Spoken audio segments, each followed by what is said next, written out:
Hello all, welcome to UPSC reality with Mahesh. Thank you so much for your support. Yesterday క్లాస్కి చాలా మంచి response ఇచ్చారు. So దాన్ని దృష్టిలో పెట్టుకొని నేను ఈరోజు నిన్న మన క్లాస్లో ప్రిలిమ్స్ ప్రీవియస్ ఇయర్ క్వశ్చన్స్ 2024 చూసాం. 1 to 30 క్వశ్చన్స్ కంప్లీట్ చేసాం. క్వశ్చన్స్ ఎలాంటి ఏరియాస్ నుంచి వస్తున్నాయి, ఓకే, మనం ప్రిపరేషన్లో ఎలాంటి ఏరియాస్ మీద ఫోకస్ చేయాలి, మనం చదివే బుక్లో నుంచి కంటెంట్ని ఎగ్జామ్ ఓరియంటెడ్లో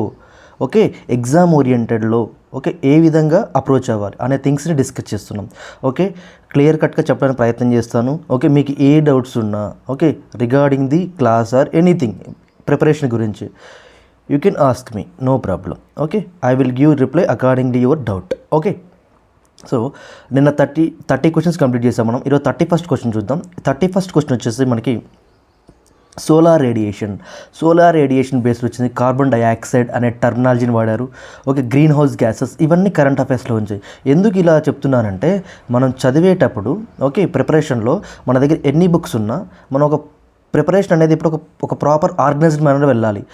ఎందుకంటే ఒక్కో దానికి ఇంటర్లింక్ చేసుకుంటూ వెళ్ళాలి. అలాంటప్పుడే మనం ఏం చదువుతున్న ఎగ్జామ్ పాయింట్ ఆఫ్ వ్యూలో ఎగ్జామ్లో ఎలాంటి క్వశ్చన్స్ ఎగ్జామినర్ మన నుంచి ఎక్స్పెక్ట్ చేస్తున్నారు, డిమాండ్ ఆఫ్ ద ఎగ్జామ్ ఎలా ఉందని తెలుస్తుంది. ఓకే, బ్లైండ్గా వెళ్తే పర్వాలేదు. This is competitive exam. Either a exam అయినా సరే, group 1 or group 2, any exam. Competitive field అంటే వెరీ యూనిక్ ఎగ్జామ్స్ ఇవన్నీ. ఓకే, కాబట్టి మనం ప్రిపేర్ అయ్యే ప్రతి ఏరియా కూడా ఎలాంటి ఏరియాస్ని మనం చదువుతున్నాం, క్వశ్చన్స్ ఎలాంటి ఏరియా నుంచి ఏ విధంగా ట్రిక్ చేస్తున్నారు, ఓకే అప్లికేషన్ ఓరియంటెడ్లో ఏ విధంగా అడుగుతున్నారు, ఇవి ప్రతిదీ మనకు తెలిసి ఉండాలి ప్రిపరేషన్ స్టార్టింగ్లోనే. ఎందుకంటే మళ్ళీ మనం మిస్టేక్స్ చేసి ఇయర్స్ వేస్ట్ చేసుకుంటే దానివల్ల మన ఏజ్ పోతుంది, మన టైం పోతుంది. ఓకే, చాలా ఇబ్బంది పడతాం. నెక్స్ట్ మనం మళ్ళీ తెలుసు మనందరికీ మన where all are middle class family, మనకి పేరెంట్స్ సైడ్ ప్రెజర్ ఉంటుంది. ఓకే, సోషల్గా ఎంతో కొంత ఉంటుంది. ఇవన్నీ మనం బ్యాలెన్స్ చేయాలంటే మనం చూస్ చేసుకున్నది కరెక్ట్ ప్లాట్ఫామ్ని మనకు తెలిస్తే చాలు. దాంట్లో మనం ప్రతిరోజు ది బెస్ట్ స్టూడెంట్ ట్రై చేయాలి. Okay, forget about everything everyone. ఎవరి గురించి మీరు ఆలోచించిన ఇక్కడ అవసరం లేదు. ఓకే, మీకు మీరే ఇక్కడ యూనిక్. ఓకే, గుర్తుపెట్టుకోండి, మీకు ఈ ఎగ్జామ్ మీకు తప్ప ఈ ప్రపంచంలో ఎవరికి ముఖ్యం కాదు, అవసరం కూడా లేదు. కాబట్టి మీరు ప్రాపర్గా చదువుతున్నారా లేదా, మీరు ప్రిపరేషన్ ఏ విధంగా వెళ్తుంది, ఓకే మీకు ప్రాపర్ గైడెన్స్ అందుతుందా లేదా, ఇవి థింగ్స్ అన్నీ చేసుకోండి. ఎందుకంటే మళ్ళీ ఒక 1 year 2 year వేస్ట్ అయ్యాక తర్వాత రియలైజ్ అయినా ఏ ఉపయోగం ఉండదు. This is very common sense అండి. ఓకే, కాబట్టి ఆ దృష్టిలో పెట్టుకొని ప్రతి క్లాస్ని చాలా నీట్గా చెప్పడానికి ప్రయత్నం చేస్తున్నాను. ఓకే, ఈ రోజు క్లాస్లో 31 క్వశ్చన్ నేను చెప్పినట్టు గ్రీన్ హౌస్ గ్యాసెస్ గురించి అడిగారు. నెక్స్ట్ 32 వచ్చేసి ట్రోపోస్పియర్ ఈక్వేటర్ గురించి అడిగారు. This is geographical based question. ఇది ఎక్కడ ఉందంటే స్టాటిక్ పాయింట్ ఆఫ్ వ్యూలో ఎన్సీఆర్టీ బుక్ నుంచి కవర్ చేశారు. ఓకే, మీకు క్వశ్చన్ ఏ ఏరియాస్ నుంచి అడిగారు, ఆ ఏరియాస్ ఎక్కడ నుంచి వచ్చాయి అనేది కూడా క్లియర్గా చెప్తున్నాను with my research. Okay, next convention of currents very important topic in Geography section. Okay, next వచ్చేసి నైట్రోజన్ కాంపోనెంట్స్ గురించి అడిగారు, సల్ఫర్ కాంపోనెంట్స్ గురించి అడిగారు. ఓకే, 34th క్వశ్చన్ చాలా యూనిక్ అడిగారు. క్వశ్చన్లో మీరు ఎప్పుడైనా గుర్తుపెట్టుకోండి, కీవర్డ్ చదివేటప్పుడు క్వశ్చన్ చదవడం చాలా ఇంపార్టెంట్ అండి. Consider the following statement regarding the suppose isothermal maps pointing అని, అది find the correct or incorrect అంటే అది చాలా జాగ్రత్త చూసుకోండి. That is a very basic common sense.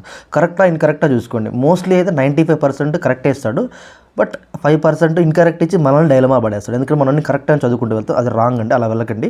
Question చదివేటప్పుడు చాలా నీట్గా ప్రాపర్గా అందులో ఉన్న ప్రతి టర్మ్ని అర్థం చేసుకోవడానికి ప్రయత్నం చేయండి. తెలియకపోయినా పర్లేదు, మీ మాక్ టెస్ట్లలో మళ్ళీ వెళ్ళి మనం రీసెర్చ్ చేసి తెలుసుకోవచ్చు, ప్రాబ్లం లేదు. కానీ మిస్టేక్స్ మాత్రం దయచేసి మిస్టేక్స్ చేయకండి. ఓకే, మనం చేసే ప్రతి మిస్టేక్ కూడా మన అప్కమింగ్ అటెంప్ట్కి పే అవుతుంది. కాబట్టి దాన్ని దృష్టిలో పెట్టుకొని చదవండి. ఓకే, ఇది నెక్స్ట్ వచ్చేసి countries related 2 largest cocoa producers గురించి అడిగారు. ఓకే, ఇక్కడ ఇంటర్నేషనల్ రిలేటెడ్గా ఒక టాపిక్ అడిగారు. ఇక్కడ అంటే డిఫరెంట్ కంట్రీస్ని మెయింటైన్ చేస్తూ ఒక క్వశ్చన్ అడిగారు. Algeria, Morocco, okay Botswana, Namibia. Okay, ఇట్లా కొన్ని కంట్రీస్ని బేస్ చేసి ఘనా, ఇలా కొన్ని కంట్రీస్ని బేస్ చేస్తూ క్వశ్చన్ అడిగారు. చూసారా, అంటే ఎందుకు ఈ క్వశ్చన్ అడిగారంటే ఈ క్వశ్చన్ ఆల్రెడీ జియోగ్రఫీ సెక్షన్లో మ్యాప్ పాయింటింగ్లో వెరీ ఇంపార్టెంట్. మీకు తెలుసు Geography and agriculture very important topics from the preliminary. అందులో భాగంగానే జియోగ్రఫీలో స్టాటిక్ పార్ట్ నుంచి క్వశ్చన్స్ వస్తాయి అనేది ఎంత నిజమో, map pointing every year 2 to 3 questions వస్తాయి. 2013 నుంచి 2024 మటుకి approximately 60 to 70 question coming from the map pointing section. So map pointing very important అండి. ఓకే, మ్యాప్ పాయింటింగ్ ఏ చదవాలి సార్, ఎక్కడి నుంచి చదవాలి సార్ అంటే వెరీ సింపుల్ సొల్యూషన్. ఒకసారి 2013 నుంచి 2024 మటుకి జియోగ్రఫీ క్వశ్చన్స్ అన్నీ చూడండి. ఓకే, అందులో ఎలాంటి ఏరియాస్ నుంచి క్వశ్చన్స్ అడిగారు, మనం ప్రజెంట్ ఆ ఏరియాస్ రిలేటెడ్ కరెంట్ అఫైర్స్ ఏమైనా న్యూస్లో ఉన్నాయా, వాటిని అకార్డింగ్లీ మనం పక్కన లైక్ ఆక్స్ఫర్డ్ అట్లాస్ కానీ ఓరియంట్ బ్లాక్ స్టార్ అట్లాస్ కానీ పెట్టుకొని మ్యాప్ పాయింటింగ్ చేయొచ్చు. లేదు అంటే ఇంకో బెస్ట్ అడ్వైజ్ అనేది మ్యాప్ పాయింటింగ్కి ఈ ఇన్ఫర్మేషన్ సెర్చ్ అని ఒకటి ఉంటుందండి. ఓకే, ఇన్ఫర్మేషన్ సెర్చ్ అని ఒకటి యాప్ ఉంటుంది. ఇమేజ్ సెర్చ్ అని ఒక యాప్ ఉంటుంది ప్లే స్టోర్లో. అది డౌన్లోడ్ చేసుకుంటే వెరీ ఈజీ అయిపోతుంది. ఇది స్మార్ట్ వర్క్. జియోగ్రఫీకి మ్యాప్ పాయింటింగ్లో మీరు ప్లే స్టోర్లోకి వెళ్ళి ఇమేజ్ సెర్చ్ అని కొట్టండి, ఆ యాప్ డౌన్లోడ్ అవుతుంది. ఆ యాప్ డౌన్లోడ్ అయ్యాక అందులో డైరెక్ట్ మీరు యాప్ ఓపెన్ అవుతుంది. నార్మల్గా డైరెక్ట్ సెర్చ్ బాక్స్లోకి వెళ్ళి సపోజ్ మీరు ఏదైనా కంట్రీ గురించి రష్యా ఉక్రెయిన్ వార్స్ రీసెంట్ న్యూస్లో ఉన్నాయి, సో వాటి గురించి తెలుసుకోవాలనుకో రష్యన్ ఫిజికల్ జియోగ్రఫీ మ్యాప్